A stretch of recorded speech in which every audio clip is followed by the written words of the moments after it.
The war maps glittered beneath the harsh light of the Oberkommando conference room. Pinned flags marked every victory. Tobruk, Kiev, Sevastopol, Singapore. The Axis war machine appeared unstoppable.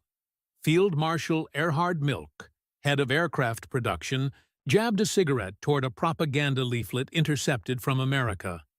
A bright poster of a woman with her sleeves rolled up, flexing her arm beneath the words, "We can do it." The generals laughed. "Ah, yes," said one Luftwaffe colonel. "Perhaps the Americans will send these housewives to fight our Messerschmitts." Another officer added, "Women at machine tools, then the war is already lost for them." To Germanize, it was absurd. In their world, industry was a man's domain. Women were for the home front, not the front line. Their own factories employed women only in auxiliary roles, clerks, packers, cleaners. They didn't yet understand that across the Atlantic, those women were becoming the greatest industrial army in history. 3,000 miles away, in the gray winter of 1941, another meeting took place. At the Ford Motor Company's River Rouge plant, executives and Army ordnance officers crowded into Henry Ford's office. The topic was urgent. Men were being drafted faster than replacements could be trained. "How do we build planes when the men are gone?" someone asked. Ford's production chief, Charles Sorensen, the man nicknamed Cast Iron Charlie, simply replied, "We'll hire whoever can turn a wrench." No one laughed. Within weeks, notices appeared in Detroit newspapers. Women wanted, training provided. Help build the arsenal of democracy. At first, few believed it. Housewives, typists, farmhands, standing at drill presses. But America's factories were already stirring, and desperation was about to erase old traditions. By late 1941, the U.S. was already producing 20,000 aircraft per year. Far fewer than Germany, but with a fraction of its labor force mobilized. Then came December 7th. Pearl Harbor exploded across radios and newspapers. Within days, every assembly line in America changed its rhythm. Automobile plants stripped away chrome and upholstery. In their place came the dull gray of bomb casings and fuselage skins. Factories once filled with the scent of oil and gasoline now echoed with the whine of rivet, guns and the hiss of welding torches. And walking through those gates were women, thousands of them. Atorn, Douglas Aircraft in Santa Monica. They arrived in borrowed coveralls and hair tied back with scarves. At Boeing Seattle, they stood beside machines twice their size, learning to drill, measure, and seal. At Ford's new plant in Willow Run, Michigan, the first of them walked past guards who stared as if witnessing an alien invasion. Within months, their presence would change the world. Back in Berlin, German intelligence dismissed early reports of women in American factories as moral propaganda. A report dated February 1942 from the Abwehr noted, "The American press exhibits women operating heavy equipment. Such displays are intended for morale, unlikely to be of serious production value." Albert Speer, who had just been appointed armaments minister, read the report aloud during a briefing. He smirked. "Let the Americans waste their time," he said. "Our men will defeat their women before they ever reach Europe." What he didn't know was that America's women mechanics were already assembling the planes that would one day darken his skies. At a North American aviation plant in Inglewood, California, a photographer from Saturday Evening Post leaned close as a woman guided a rivet gun into a B-25 bomber's fuselage. She was 22 years old, a housewife named Rose Will Monroe. Her face was serious, her sleeves rolled up, her eyes fixed on the glowing rivet head. The photo appeared across America weeks later, and a legend was born. Rosie the Riveter, they called her.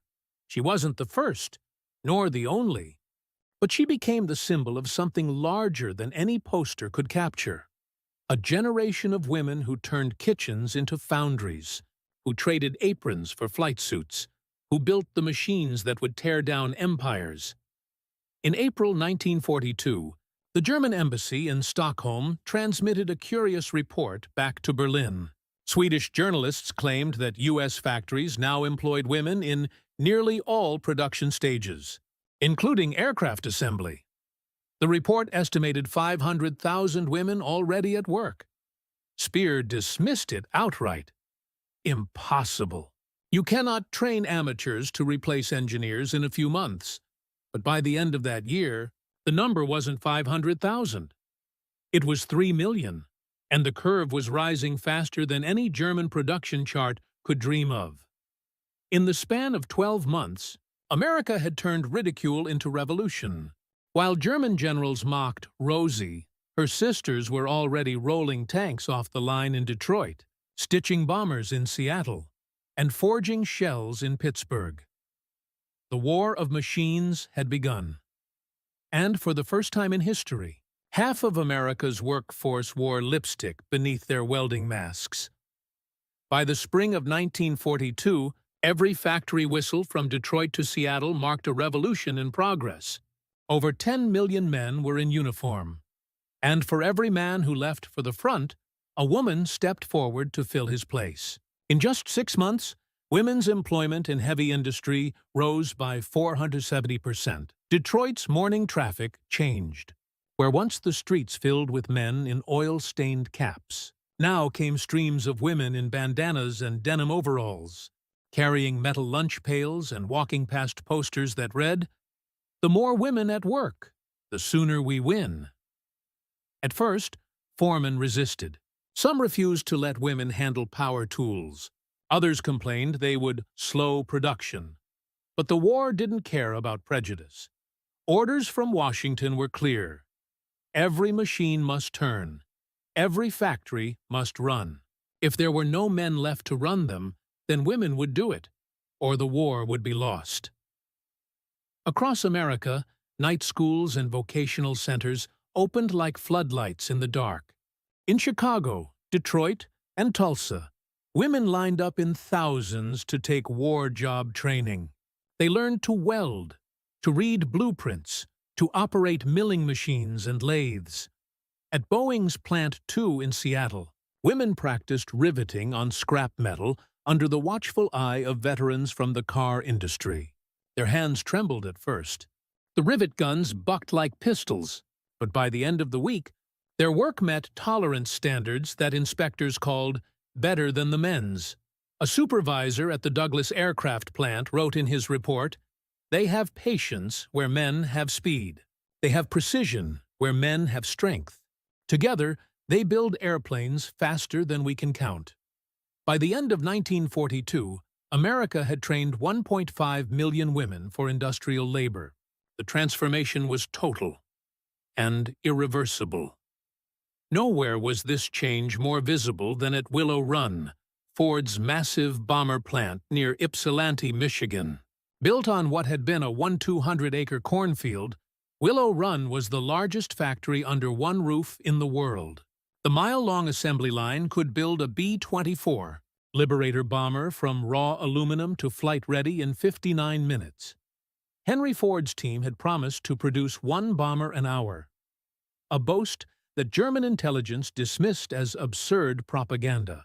When reports reached Berlin in late 1942 that the plant had actually achieved that rate, they called it an impossible claim fabricated by Roosevelt's press office.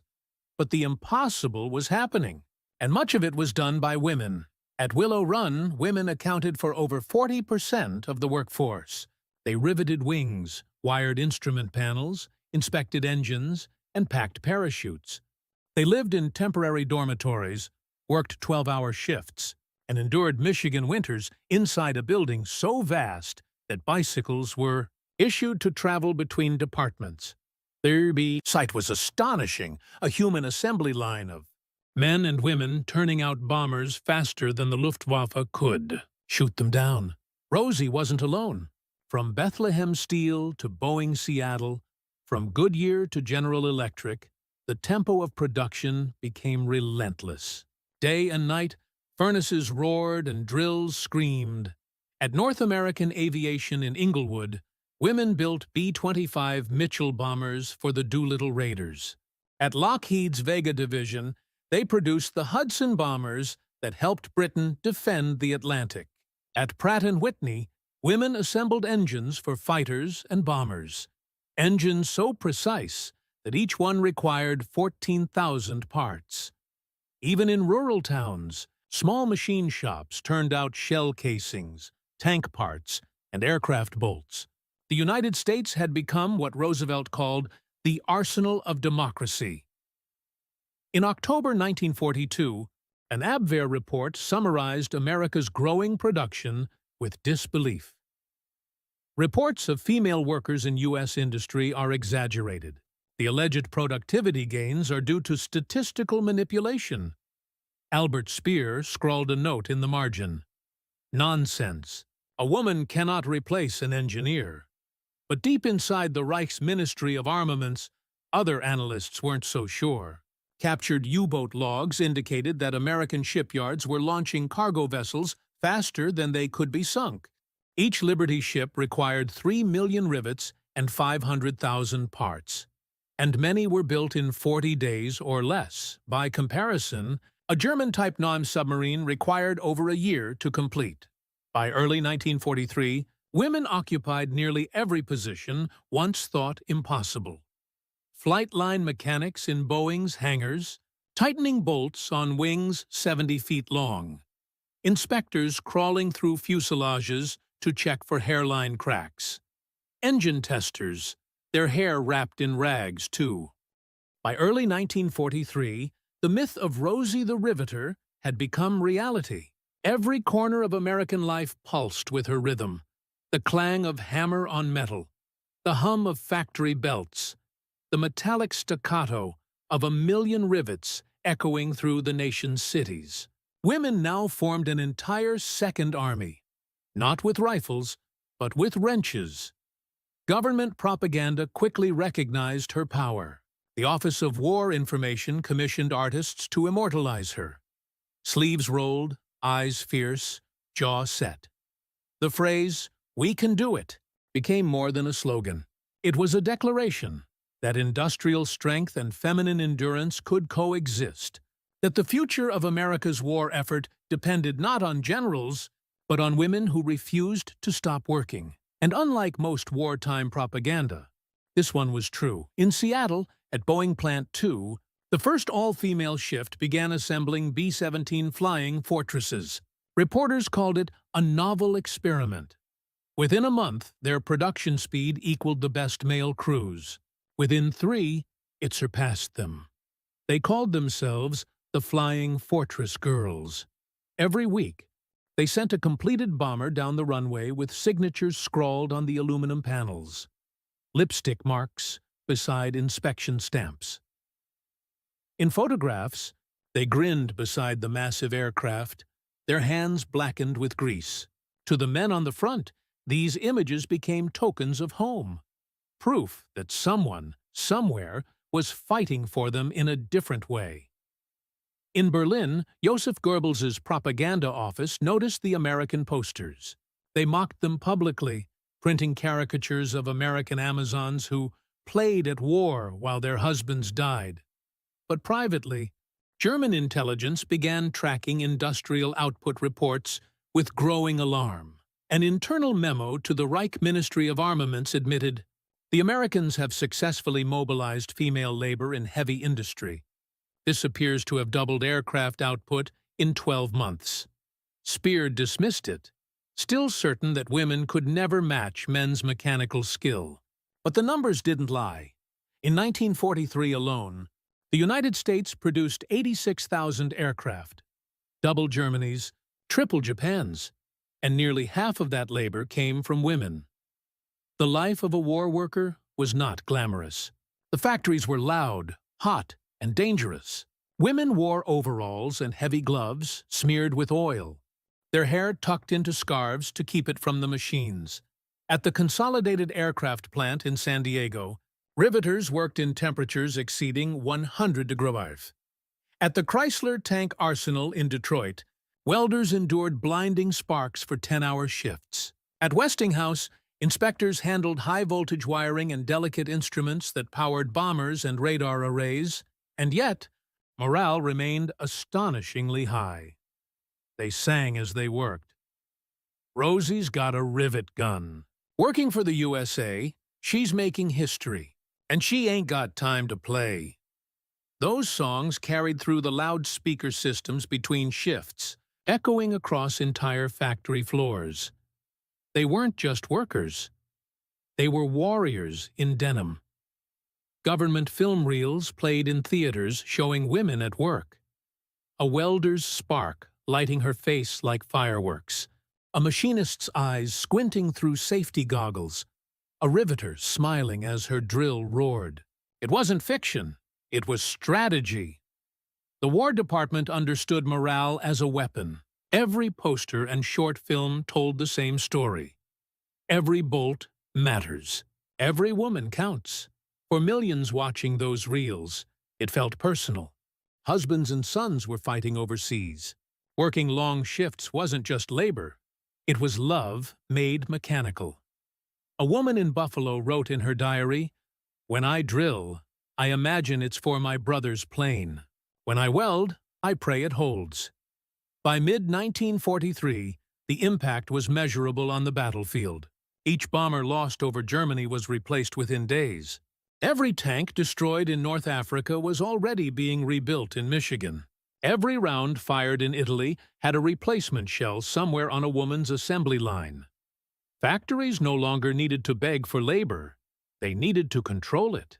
At Willow Run alone, 42,000 workers clocked in daily. Nearly half of them women. They produced 14 B-24 bombers per day, more than any other plant on Earth. An officer visiting from the Royal Air Force described the site. "It's not a factory. It's a war front made of steel and light." Back in Berlin, intelligence officers intercepted Allied press clippings referring to the Rosie Army. At first, they believed it was a morale stunt until aerial reconnaissance over Detroit and Buffalo revealed factory expansions at a scale unseen in Europe.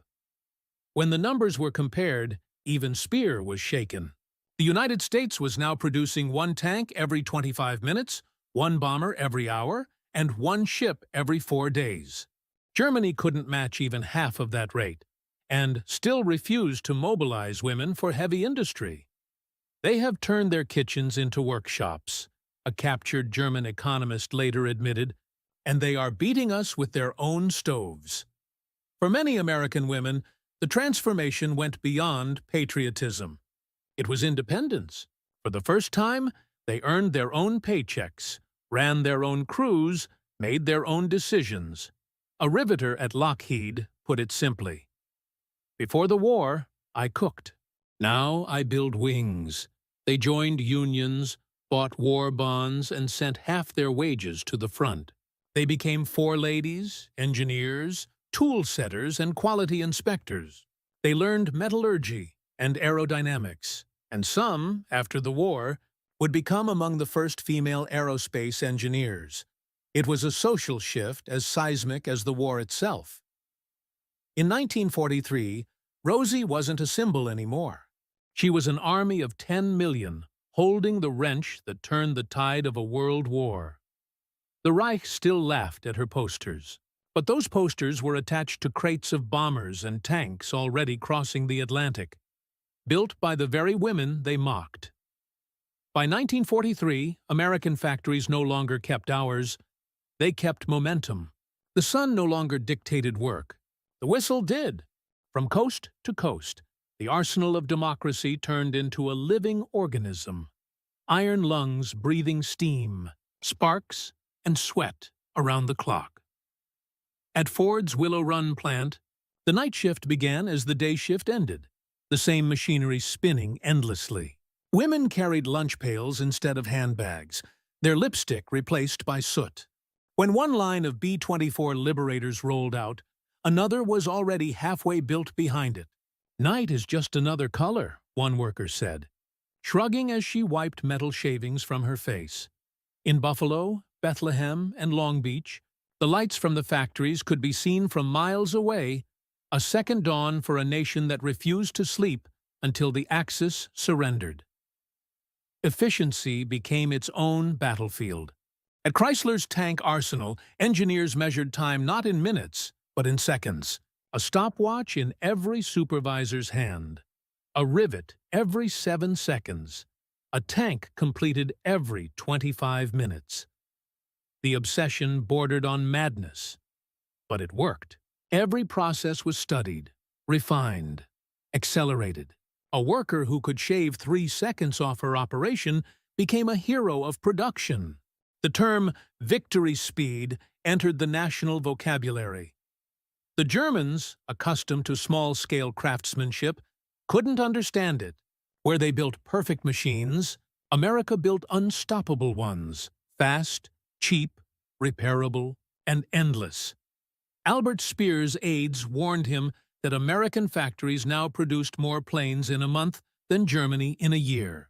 He replied coldly, "Quantity is their religion. Precision is ours." But precision couldn't hold territory. Quantity could. By mid-1943, women weren't just working on lines. They were running them. 4 ladies managed crews of 40 and 50. In Dearborn, Detroit, and Dayton, factory boards listed female names beside the word supervisor. Some became local legends, like Anna Mae Reardon, a welder from Toledo who broke every male output record on her shift. 318 flawless joints in a single day. Or Martha Prescott, a line inspector who discovered microfractures in propeller housings that saved an entire squadron from mid-air failure. Posters soon appeared on break room walls. "Meet the women who keep the bombers flying." For the first time in modern warfare, the front line depended on the factory floor, and the factory floor was female. The sound of wartime America was unforgettable. A blend of thunder and rhythm, presses pounding steel sheets, cranes clanking, acetylene torches hissing like serpents. It was deafening, exhausting, and deeply patriotic. At night, the glow of welding arcs reflected on factory windows like lightning in a constant storm. Reporters who visited these plants described them as cathedrals of steel. Every worker was a priest of production, every shift a sermon of endurance. A journalist at Life magazine wrote, "You can tell which towns make bombers. They hum like a hive and never go dark." The pace came with a price. The long hours blurred days into nights. Women juggled double burdens, factory labor and home life. Many worked 10-hour shifts and returned home to cook, clean, and care for children before sleeping 4 hours and repeating it all again. At a Douglas aircraft cafeteria, a sign above the coffee station read, "Drink it black. You've earned it." Despite exhaustion, absenteeism stayed low. The reason wasn't fear or wages. It was pride. They knew that what they built would decide who lived and who didn't. A riveter at North American Aviation put it simply, "Every bolt I drive means one less boy who dies." As Allied bombers rained fire on German cities, Nazi propaganda continued to mock American factories. Cartoons in the Völkischer Beobachter depicted women dropping wrenches, miswiring planes, or flirting instead of working. But in private, German generals knew better. Captured reports from U-boats described convoys filled with endless liberty ships, mass-produced vessels pouring across the Atlantic faster than submarines could sink them. Each ship carried tanks, trucks, ammunition, and rations, and nearly everything on board had been built by women's hands. The scale defied imagination. General Motors turned out aircraft engines so vast that one plant's exhaust fans could be heard 5 blocks away. In Cleveland, women poured molten aluminum into molds that glowed white-hot, turning raw metal into aircraft frames. At Goodyear, tire assembly lines stretched longer than football fields. At the height of production, one American factory worker could produce more steel per day than an entire German workshop. And she did it while singing, yawning, and holding a lunch pail with her initials scratched into it. A German engineer later remarked in disbelief, "We built machines." They built a civilization of machines. In June 1943, a blackout drill rolled through Detroit. For a few hours, the city's endless glow went dark. Factory workers stood in silence. For the first time in 2 years, the stars were visible above the chimneys. When the sirens ended and the lights flicked back on, production resumed instantly, drills whirring, cranes lifting, belts turning. No orders needed, no signal given. The war never paused again. By the end of 1943, Germany still measured progress in blueprints and prototypes. America measured it in miles of conveyor belts, tons of steel and sleepless nights. The women who once sewed clothes were now sewing the sky with bombers. And every sunrise over Detroit meant another factory waking up to finish what the generals had started. And the generals no longer understood. By early 1944, German generals began receiving intercepted Allied broadcasts that defied belief. Reports claimed that the United States had produced 96,000 aircraft in the previous year alone. Albert Speer demanded verification. His aides ran the calculations 3 times, then reported quietly, "The numbers are correct." He stared at the figures in silence. 96,000 aircraft. Germany had managed barely 30. How could this be possible? Germany's factories were seasoned, disciplined, efficient, run by master engineers, not amateurs. And yet, the Reich was losing an industrial war it didn't even realize had started. Berlin's analysts traced the cause to something they had dismissed for years: the American decision to put women on the production line. By 1944, over 18 million American women were in the workforce. 6 million of them worked directly in war production. They built engines, tanks, trucks, bombers, and ammunition. They filled the gap left by every drafted man and created an output curve that looked impossible even to American economists. At first, the Germans refused to believe it. They assumed the Allies were exaggerating, using male mechanics hidden behind propaganda posters of Rosie. But by the time the Luftwaffe's reconnaissance photos confirmed the massive expansions at Willow Run, Boeing Seattle, and North American aviation, the truth could no longer be denied. They weren't hiding men behind the myth. They were hiding victory behind a woman with a rivet gun. In March 1944, Albert Speer convened an emergency meeting of the Reichsministerium für Rüstung und Kriegsproduktion, the Ministry of Armaments and War Production.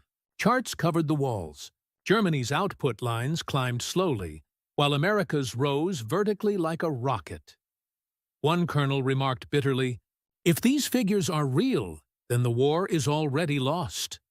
Speer ordered expanded night shifts, conscription of female labor, and the mobilization of concentration camp prisoners. But the infrastructure couldn't keep up.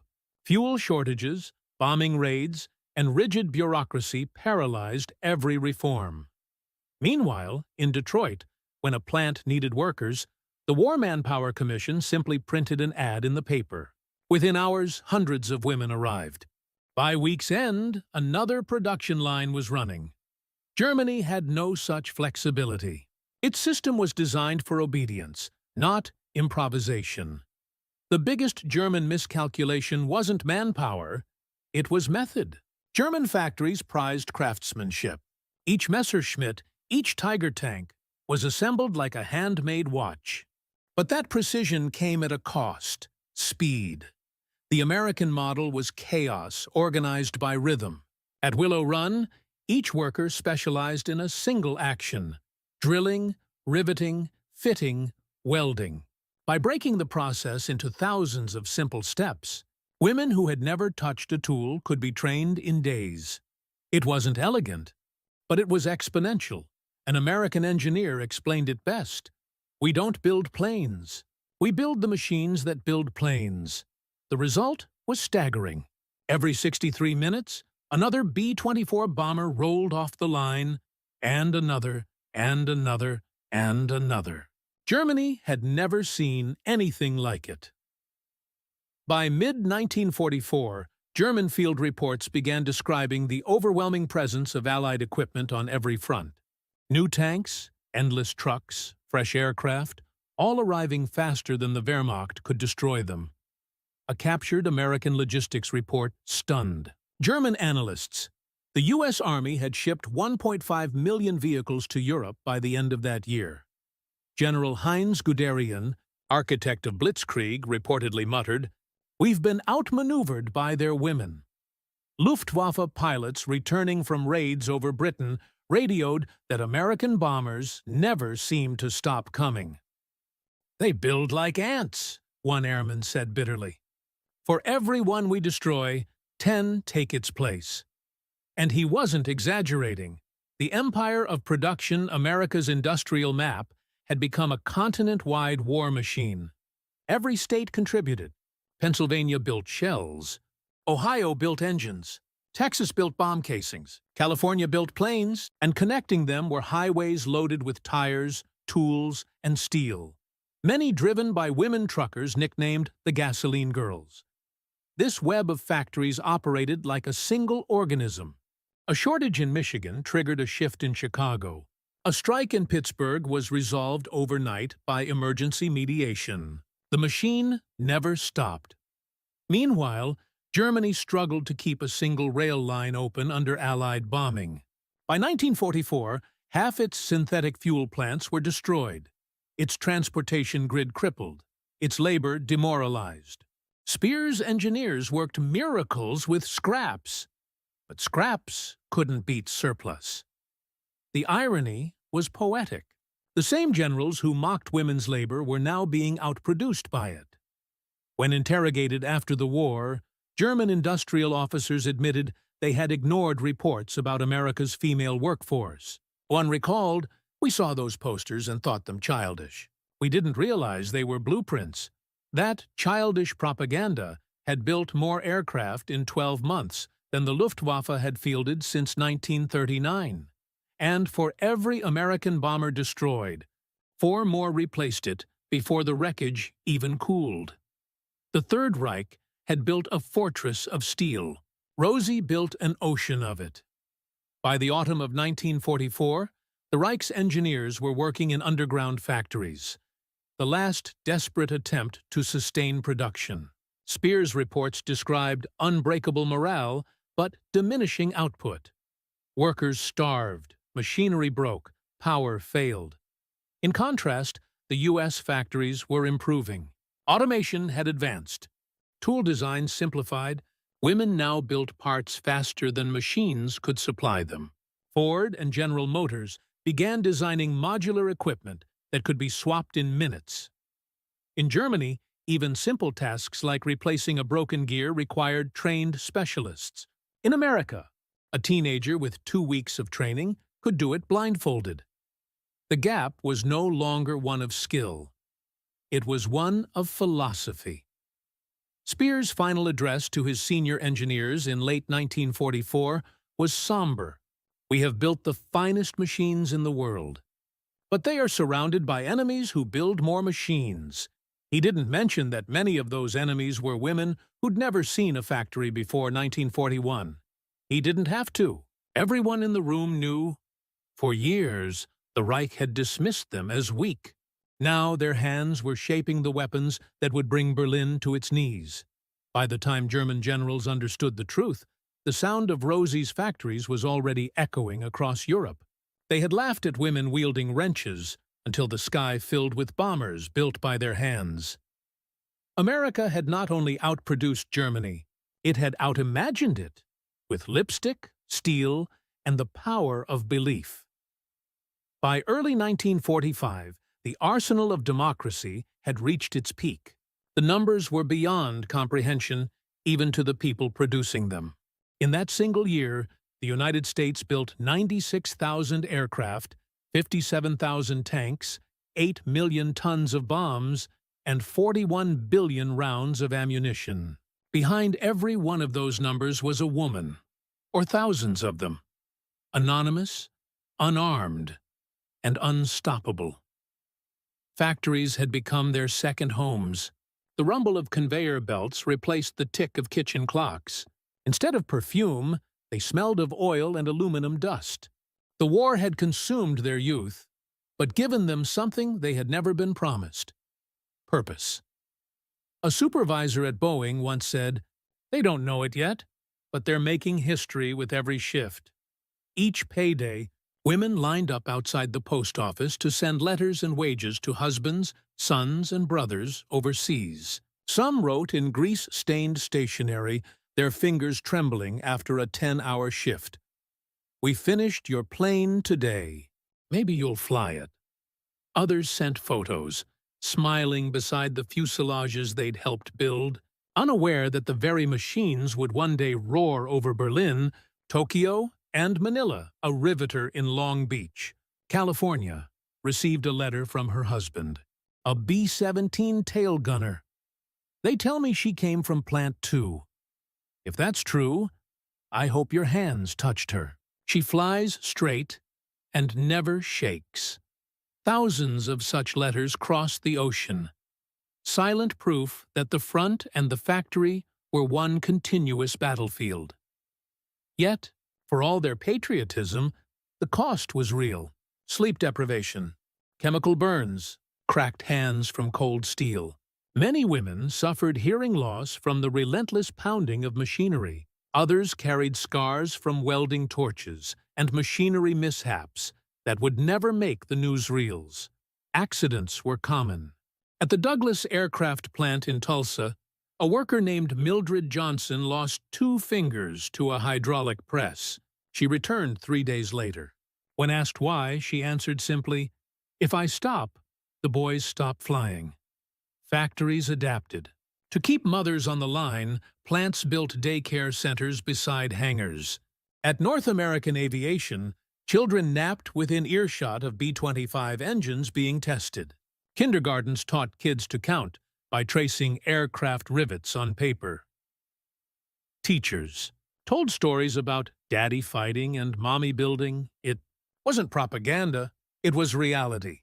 The War Manpower Commission tracked over 500 factory nurseries by 1944. In them, toddlers waved at their mothers through wire windows as the women went back to work. The sound of lullabies mixed with the hammering of metal. For many, this was the first time they had earned their own wage, driven their own car, or signed their own lease. They opened bank accounts, bought war bonds, organized unions. Their names began appearing on production awards beside generals' signatures, not for bravery under fire, but for endurance under pressure. One Detroit factory worker wrote in her diary, "When I started, I didn't know how to read a blueprint. Now I can build a tank turret with my eyes closed. I don't think I can ever go back to the stove." And she wasn't alone. Sociologists would later call it the quiet revolution, a social shift that redefined womanhood itself. Rosie the Riveter wasn't just a poster anymore. She was a precedent. By spring 1945, the results of that revolution were raining down over the Reich. Squadrons of American bombers, B-17s, B-24s, and B-29s filled the sky in unbroken waves. The Luftwaffe, once Europe's terror, was now reduced to fragments. Every plane carried parts stamped "Made in Detroit," "Assembled in Seattle," or "Built in Tulsa." For the women who had riveted them, those names were personal. Each bolt was a reply to every sneer, every laugh, every underestimation. A German mechanic captured near Cologne admitted under interrogation, "We could not imagine a country that gave its factories to women. And now we understand. That is why we lost." For all their achievements, recognition was scarce. Their faces appeared on posters, but not in medals. Their names filled payrolls, not history books. In one of the few official acknowledgments, General Eisenhower toured a California aircraft plant in 1945 and told the women gathered there, "You have done more for victory than you will ever be told." He was right. While armies marched and generals planned, These women kept the world from collapsing. Every bolt, every wire, every gear tightened by their hands was another mile of advance. Another fortress breached. When the news broke in August 1945 that Japan had surrendered, factory whistles across America blared one last time. Some women cheered. Others wept. Many simply stopped what they were doing and stood still, staring at the machines that had defined their lives for 4 years. The next day, production lines slowed. The following week, many stopped altogether. The war that had made them indispensable had also made them temporary. Government orders arrived swiftly. Demobilization, layoffs, closure. Within months, millions of women were dismissed as returning soldiers reclaimed their jobs. Rosie's tools were put down, and for the first time in years, silence fell inside America's factories. By early 1946, plants like Willow Run and Douglas Inglewood stood quiet, their skylights dusty, their conveyor belts still. The same women who had built bombers now folded laundry, raised children, and stood in grocery lines. Yet something had changed forever. They had seen what they were capable of, and so had the world. A journalist visiting Willow Run after the war described it as a cathedral without prayer, but filled with ghosts of steel. When the laughter of generals faded and the factories fell silent, one truth remained. The women they mocked had built the wings of victory. Their hands forged the machines that ended empires, and when the world rebuilt itself from the ruins, their spirit stayed in every engine, every tool, every nation that refused to underestimate a working woman again. When the war ended, America was ready to celebrate. Soldiers came home to parades, confetti, and brass bands. Cities erupted in joy, flags waving from every window, the smell of victory filling the air. But when the celebrations faded and the uniforms disappeared back into closets, something else began to vanish too. The women who had powered the arsenal of democracy. There were no grand ceremonies for them. No medals, no monuments, no marches. Just a quiet notice on the factory bulletin board. Thank you for your service. Employment terminated. They had been heroes when the nation needed them, but as peace returned, the message shifted. Go home. The men are back. In Willow Run, where women had built bombers in an unbroken rhythm for 4 years, the gates were locked. The cafeteria emptied. The conveyor belts stopped. Some women walked away smiling, relieved that their sons or husbands would never have to fight again. Others stood staring at the gates, their tool belts still around their waists, wondering what they were supposed to do now that the war had ended, and their purpose with it. Factories across America followed the same pattern. Douglas Aircraft, Boeing Seattle, Ford Motor. Women were thanked, dismissed, and quietly erased from payroll records. In a few months, the wartime miracle workforce of millions shrank to a fraction of its size. The propaganda that had once glorified them changed tone overnight. The same posters that told them, "You can do it," were replaced by glossy magazine covers showing smiling wives in new kitchens, recipes for victory casserole, and advice columns titled, "How to Welcome Your Soldier Home." America wanted to move on, and moving on meant pretending that the greatest industrial mobilization in human history had been a one-time event, an anomaly.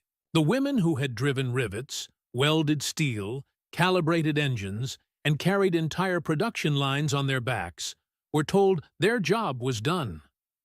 Many returned to domestic life, but they weren't the same women who had left their kitchens in 1942. They had learned to measure torque, to read blueprints, to lead teams.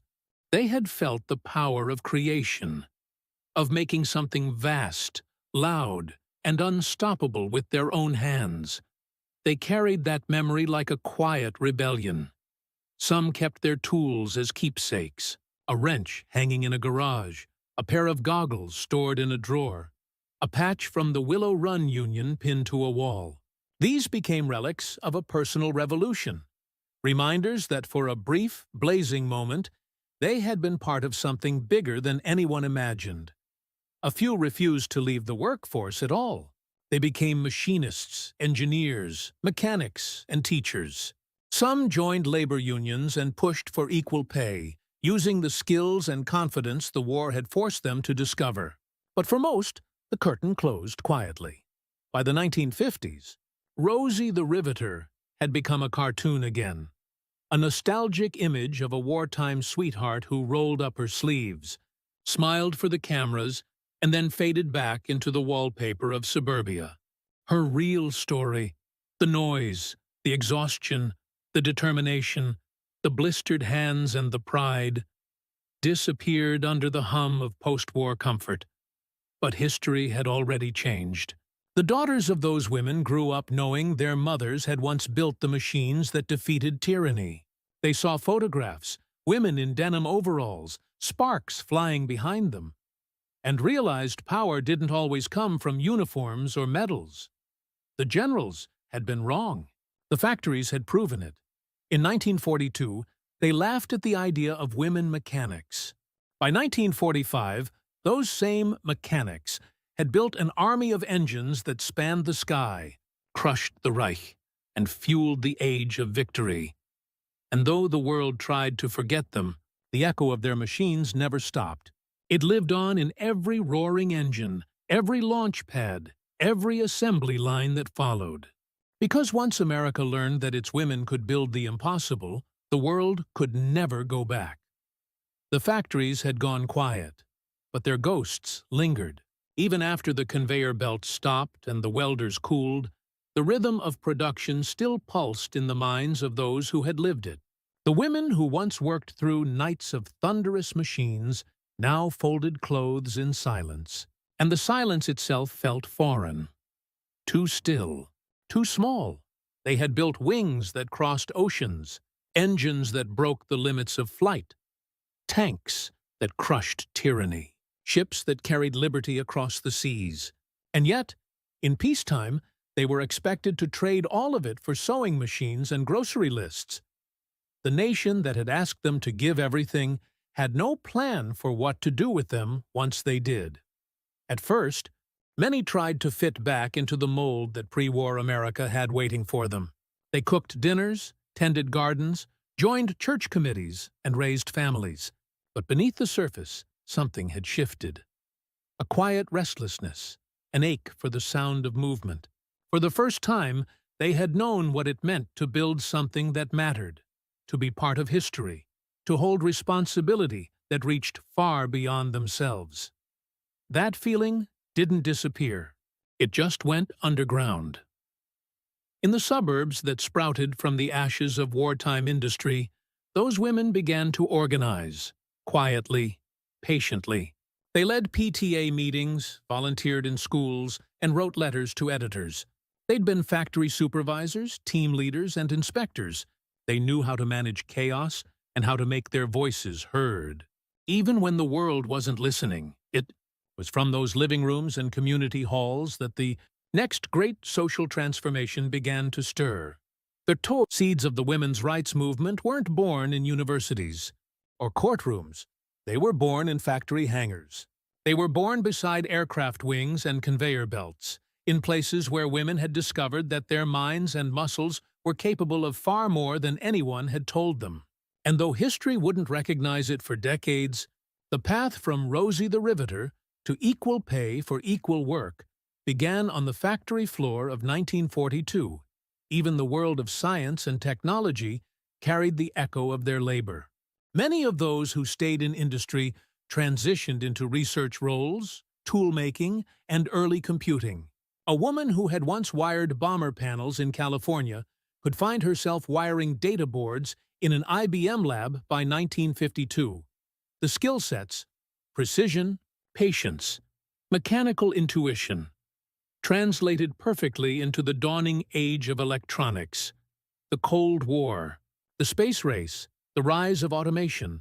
All these rested on the industrial backbone that Rosie and her generation had built. The same women who had tested aircraft engines in World War II were now calibrating rockets for the new frontier. The shift from rivets to circuits wasn't a leap, it was an evolution, but no one celebrated them. Their names didn't appear in textbooks, their stories absent from parades. They became invisible again, their contributions hidden beneath the myth of post-war prosperity. And yet, the proof of their revolution was everywhere. It was in the hum of highways filled with cars built by the factories they once ran. It was in the hands of their daughters who entered universities their mothers could never attend. It was in the steady expansion of rights, opportunities, and confidence that would culminate decades later in movements they had unknowingly set in motion. They had changed not only the war, but the definition of work itself. Before them, work was survival. After them, work was identity. Even in Germany, the story lingered. Captured Nazi officers later confessed their astonishment at America's industrial miracle. One recalled visiting a Detroit plant after the war and seeing women among the engineers still assembling aircraft parts. I realized then we never understood what we were fighting. We thought we fought an army, but we fought a society that made everyone a soldier. That society had been built by women with drills and steel-toed boots. By the time historians began to revisit the Second World War decades later, their story resurfaced, buried under layers of silence, but still intact. Photographs reappeared, smiling faces under welding goggles, lipstick smudged by oil, hands gripping tools larger than their arms. Archivists found pay stubs, diaries, and letters, fragments of a generation that had done the impossible and then quietly faded into history's background. But truth doesn't vanish. It waits. And when it returned, it hit with the force of recognition. These weren't just helpers or stand-ins. They were builders of victory. The generals had their medals. The soldiers had their parades. But the women of the factories, they had the future. They had altered what civilization expected from them, even if the world pretended otherwise. The empire they helped destroy was gone. The world they helped create was just beginning.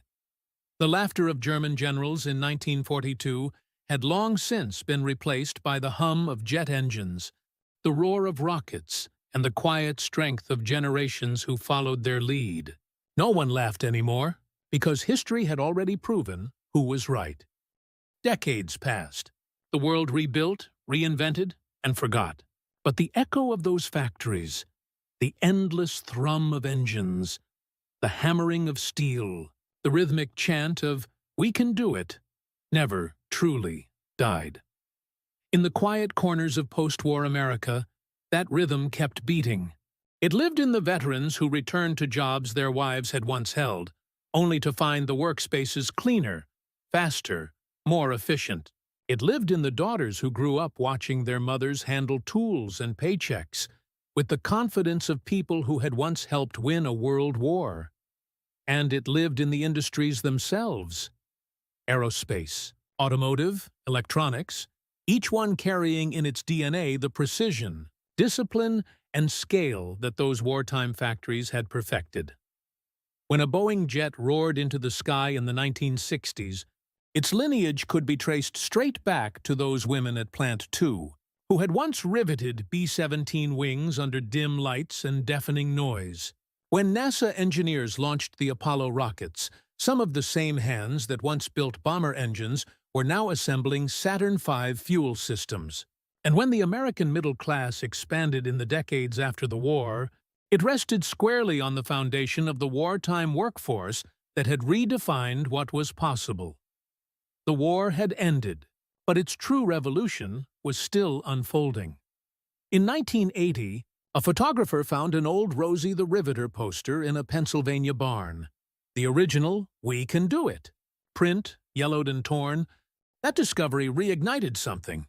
Soon, the image reappeared on shirts, murals, and museum walls.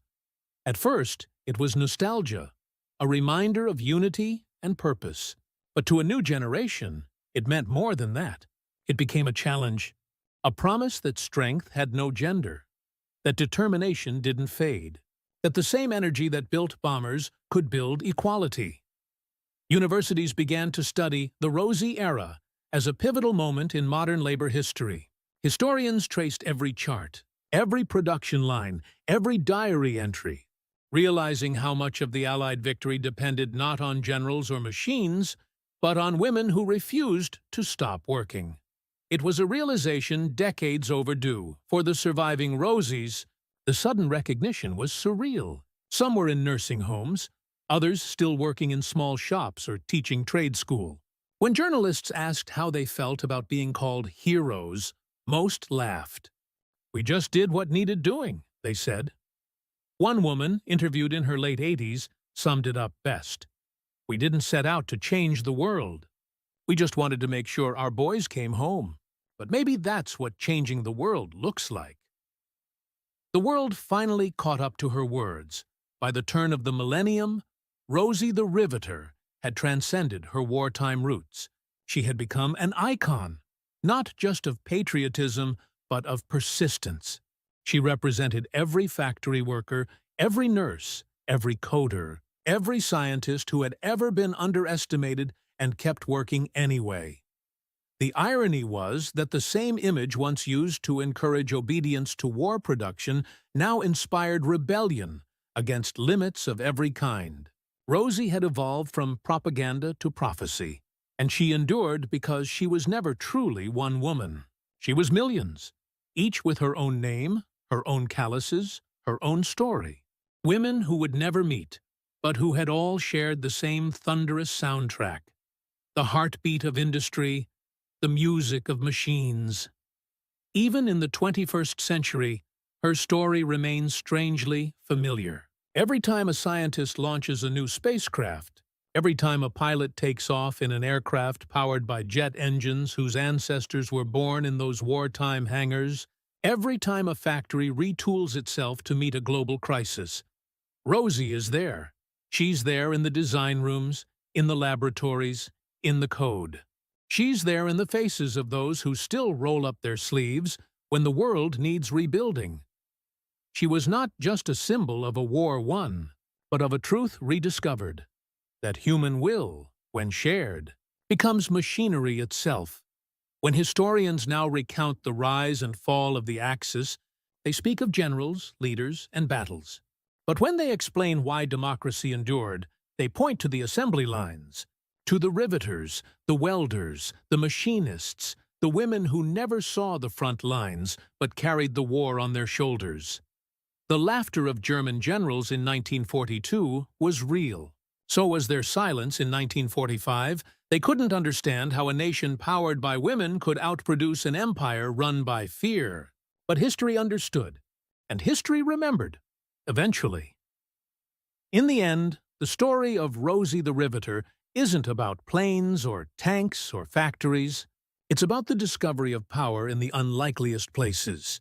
It's about the moment ordinary people realized they could change the course of civilization simply by refusing to stop. The women who picked up wrenches in 1942 did not just help win a war. They redefined what winning meant. And though the factories fell silent, though the years faded their names, their work still hums beneath every modern engine, every invention, every dream built by human hands.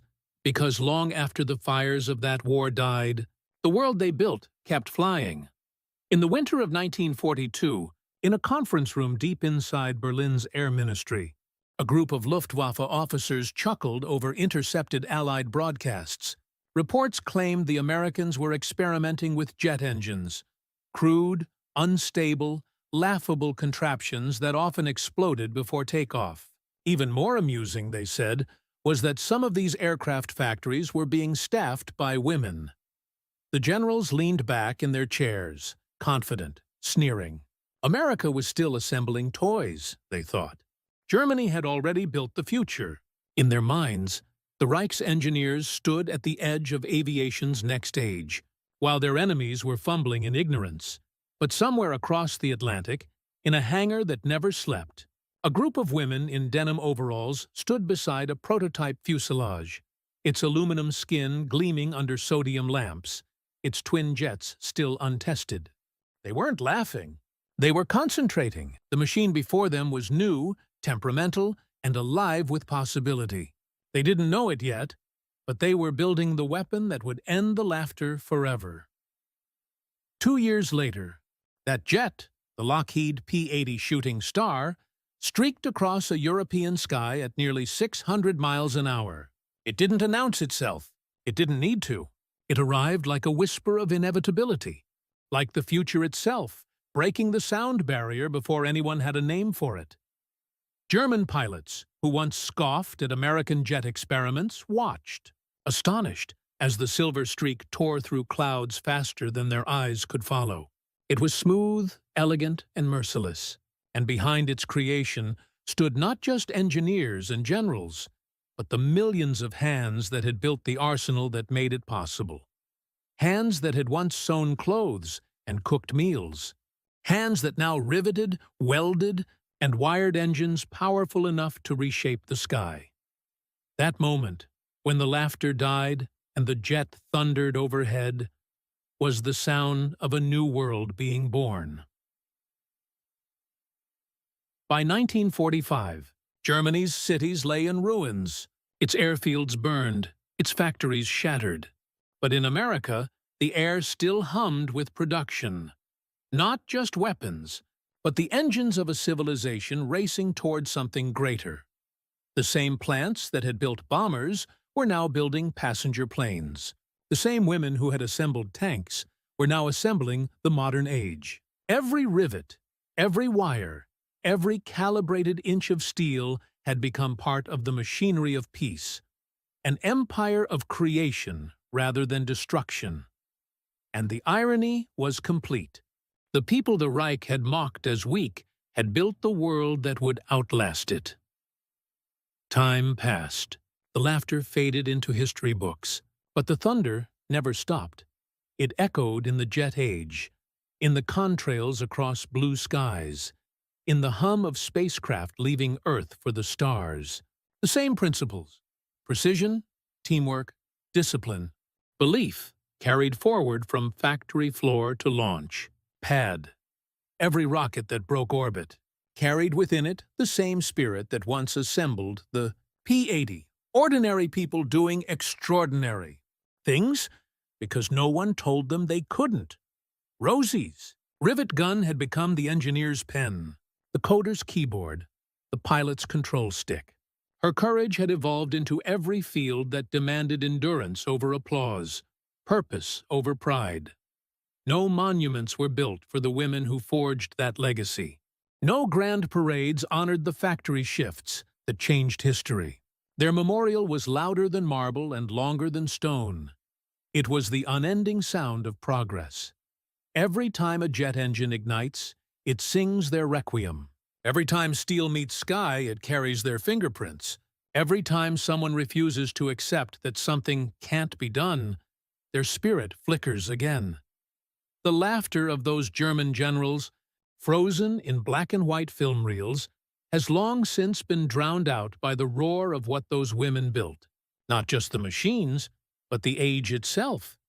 They were never supposed to matter. They were supposed to fill in the gaps, to hold the line until the men came back. Instead, they rewrote the definition of what strength looked like. They proved that courage didn't wear uniforms, that victory wasn't born from power alone. It was born from persistence. And persistence has no gender, no uniform, no end. The jets that once screamed over Europe have long since fallen silent. But their echo remains, not in fear, but in awe. It's the sound of every person who ever rolled up their sleeves and refused to stop until the impossible was done. So when history asks who won the war, the answer is simple. It wasn't just the soldiers who fought it. It was the women who built the sky they flew in. The laughter began in Berlin. The thunder still hasn't stopped.